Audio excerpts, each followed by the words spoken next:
Hello అండి, అందరికి నమస్కారం.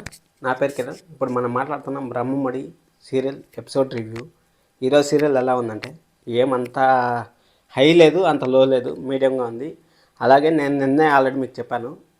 ఏం చెప్పానంటే ఫస్ట్ లైక్ చేశారంటే చెప్తాను. లైక్ చేయండి. లైక్ చేస్తే కొంచెము వీడియో పుష్ అవుతుంది, దానికోసం లైక్ చేయండి. మీరు సబ్స్క్రైబ్ చేసుకోకపోయినా పర్లేదు, లైక్ చేయండి. జస్ట్ లైక్ చేయండి చాలు. అలాగే మీకు ఏదైనా ఇంట్రెస్ట్ పాయింట్ ఉంటే కామెంట్ చేయండి. అలాగే మీకు ఏ సీరియల్ అన్న రివ్యూ కావాలనుకుంటే కూడా కామెంట్ చేయండి. ఆ సీరియల్ రివ్యూ నేను చేస్తాను. ఇప్పుడు బ్రహ్మముడి గురించి మనం మాట్లాడుకున్నామంటే మనం నేను అనుకున్నాం కదా కళ్యాణ్ ఈ విధంగా వాళ్ళు చూసేస్తారనేసి. అదే చూసేస్తారు. ఎందుకంటే సీరియల్ చూస్తేనే కదా ముందుకు జరిగేది. సీరియల్ చూడకపోతే ఎలా ముందుకు జరుగుతుంది చూడండి. అక్కడ బంతిలో అంతమంది కూర్చున్నారు కదా, బంతిలో అంతమంది కూర్చున్నా కానీ కరెక్ట్గా వీళ్ళు ముగ్గురికి సరిపోయేటట్టే ప్లేస్ సెట్ చేశారు డైరెక్టర్ గారు. బాగా మంచిగా చేశారు. అలాగే అత్త కోడల మధ్య మళ్ళీ ఒక సంభాషణ చిన్న కామెడీ పీస్ లాగా ఒకటి వచ్చింది, చాలా బాగుంది.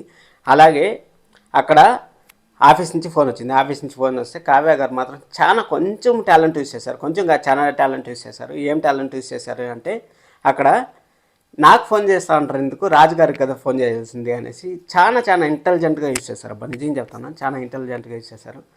దాని లక్ష్మి గారు ఉన్నారు చూడండి, దాని లక్ష్మి గారు ఎంత ఇది చేస్తూ ఉంటారంటే అసలు దాని లక్ష్మి గారు వాళ్ళ కొడుకు వచ్చేయాలంటే అప్పు వద్దంట.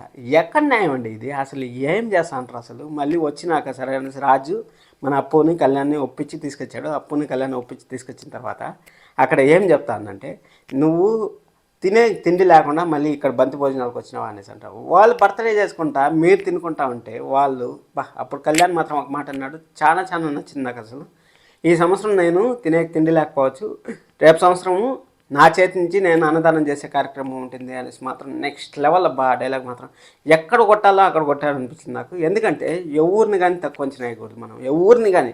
ఇప్పుడు ఈరోజు జీరోలో ఉండేవాడు రేపు హీరో అవ్వచ్చు, ఈరోజు హీరోలో ఉండేవాడు రేపు జీరో అవ్వచ్చు. ఎవరిని చెప్పలేమండి. ఎందుకంటే లైఫ్ అనేది ఒక నిమిషం చాలు. ఒక ఫోన్ కాల్ వచ్చినా కానీ లైఫ్ మారిపోతుంది. అది గుర్తుపెట్టుకోండి. ఎవరన్నా సరే చెప్పాలనుకుంటున్నాను, నేను ఈ విషయం చెప్పాలనుకుంటున్నాను. మళ్ళీ మనకి రేపు సండే అనాలిసిస్లో మీకు మొత్తం చెప్తాను, నెక్స్ట్ వీక్ ఏం జరుగుతుంది, ఎలా ఉండబోతుంది అనేసి. ఎందుకంటే ఈరోజు చెప్పేసిన అంటే మీకు అంత కిక్ ఉండదు. ఎందుకంటే మనం టెన్షన్ పెట్టాలనేసి వాళ్ళు ప్రోమోని 2 రోజుల ముందు ప్రోమోనే మనకు వేశారు. అదేం జరుగుతుంది ఎక్కడ అనేసి. అక్కడ రాజు కాపాడినాడా, కావ్య కాపాడింది, ఎవరు కాపాడారు అపర్ణ గారిని అంతా రేపు మీకు సండే అనాలిసిస్లో చెప్తాను. మీరు జస్ట్ లైక్ చేయండి చాలు. లైక్ చేసినారంటే కూడా మీరు రేపు నేను పెడుతున్న వెంటనే మీకు వీడియో అప్లోడ్ అవుతుంది, కనపడుతుంది మీకు. దానికోసం లైక్ చేయండి. ప్రతిరోజు 9 గంటలకు మన ఛానల్లో బ్రహ్మముడి సీరియల్ అప్లోడ్ అవుతూ ఉంటుంది.